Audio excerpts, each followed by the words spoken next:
پھر اور کیا کامیابی ہے بھائی؟ آج ہمارے بھی کامیابی کے سٹینڈرڈ وہی ہو چکے ہیں جو غیروں کے ہیں۔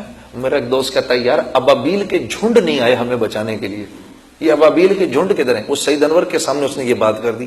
وہ سعید انور اللہ کا بندہ، اس نے کہا یار ابابیل کے جھنڈ آئے تھے، یہ نہیں کہ وہ آئے نہیں، مسلمانوں کی اور جب کافروں کی جنگ ہوئی وہ آئے، وہ آ کے انہوں نے اوپر سے دیکھا، وہ پہچانے نہیں سکے کہ مسلمان کون سے ہیں کافر کون سے ہیں، وہ بیچارے اوپر ہی اوپر منڈلا کے انہوں نے کہا چلو ایسے کرتے ہیں ان کی شادیاں چل کے دیکھتے ہیں، ادھر پتہ چل جائے گا۔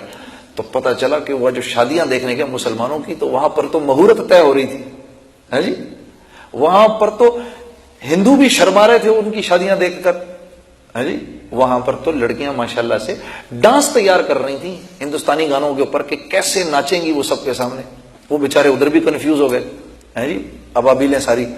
پھر انہوں نے کہا چلو ان کی چل کے تجارت دیکھتے ہیں، تو جو ان کے بازاروں میں گئے تو پتہ چلا کہ یار وہاں بھی کنفیوژن مچی ہوئی ہے، ادھر بھی بینک جو ہے اس وقت 9% جو ہے سود دے رہے ہیں، حالانکہ جاپان میں اور امریکہ میں 2-2, 2.5% جو ہے، یہ تو انہوں نے تو کافروں کو بھی مات دے دی۔ وہ بیچارے اوپر ہی اوپر کہا یار یہ پتھر یہیں پھینک دو کہیں، کوئی ایک آدم وہ پتھر جو پھینکے تو وہ زیادہ مسلمانوں پر ہی گرے وہ پتھر۔ یہ سعید انور کہتا ہوتا ہے کبھی کبھار، کیا کر رہے ہیں ہم، کیا کر رہے ہیں؟ دل کی آنکھ کو کھولو، اپنی زندگیوں کی قیمت لگاؤ اللہ کے سامنے۔ اگر اس راستے پر نہیں نکلو گے اللہ اپنی منشا کبھی نہیں کھولے گا۔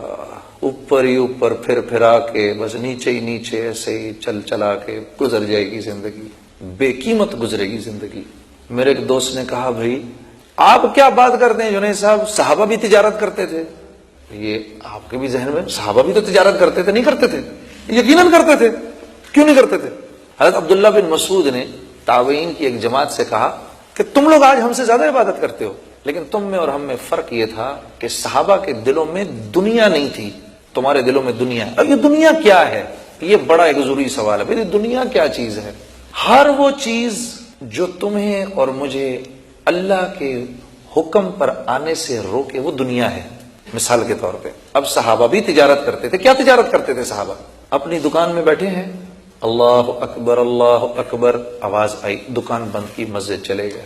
کیوں؟ کیونکہ جانتے ہیں یہ دکان فائدہ پہنچانے میں 100% اللہ کے امر کی محتاج ہے، چلے گئے وہاں پر۔ اب وہاں بیٹھے ہیں، وہاں پتہ چلا کہ فلاں جگہ کے اوپر اللہ کے احکامات دھڑا دھڑ ٹوٹ رہے ہیں۔ کون لوگ ہیں جو اللہ کے راستے میں چلنے کے لیے تیار ہیں؟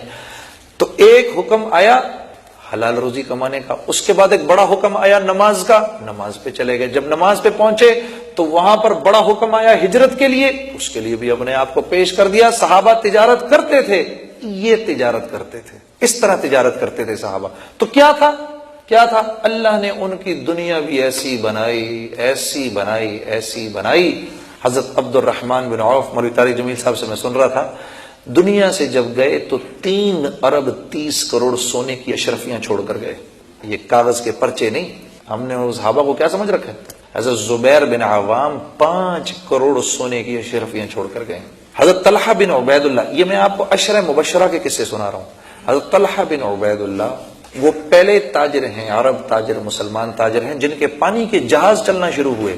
پہلا جہاز جب مدینہ پہنچتا تھا تو آخری جہاز اس وقت قسطنطنیہ کے ساحلوں سے چل رہا ہوتا تھا۔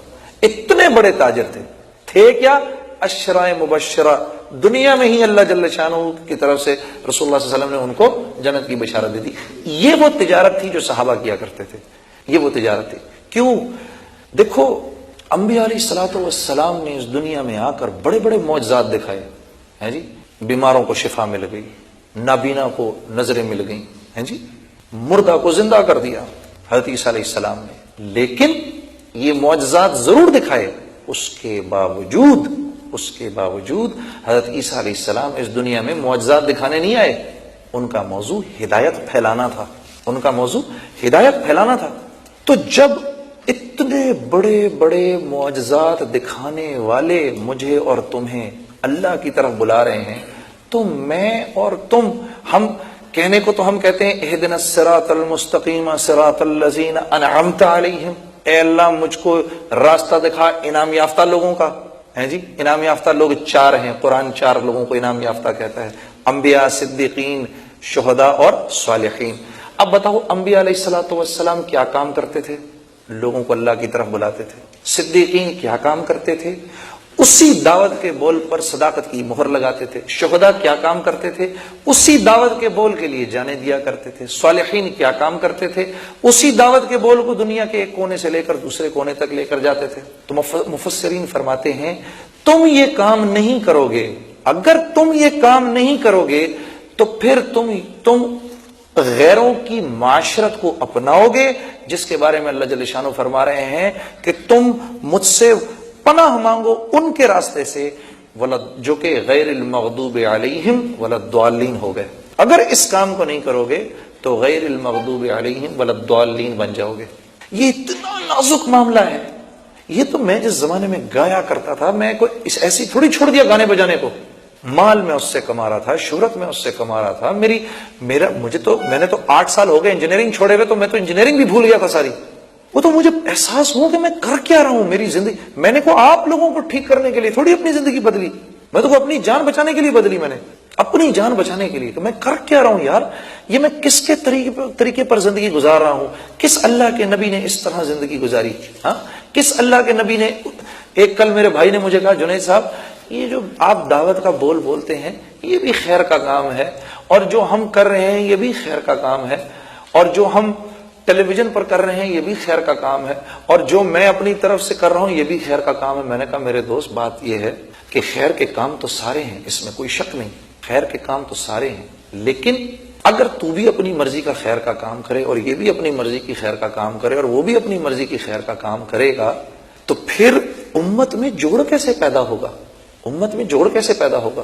کیوں نہ ہم سب کے سب مل کے اس خیر کے کام کو کریں جس خیر کے کام کو رسول اللہ صلی اللہ علیہ وسلم نے کیا، ان سے پچھلے انبیاء نے کیا، صحابہ نے کیا، تابعین نے کیا، اور اس وقت سے لے کر آج تک جتنے اللہ والے ہیں وہ اس خیر کے کام کو کر رہے ہیں۔ دیکھو نفس جو ہے نا، نفس مطمئن کر دیتا ہے میں بھی تو خیر کا کام کر رہا ہوں، میں بھی تو خیر کا کام کر رہا ہوں۔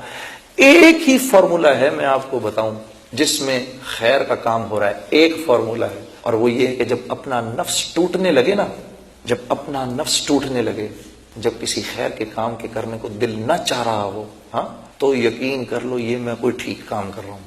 یقین کرو اب میں کوئی ٹھیک کام کر رہا ہوں، اندر سے جس میں توڑ پھوڑ ہونا شروع ہو جائے، کیونکہ طبیعت کی تو اللہ کو یہ بات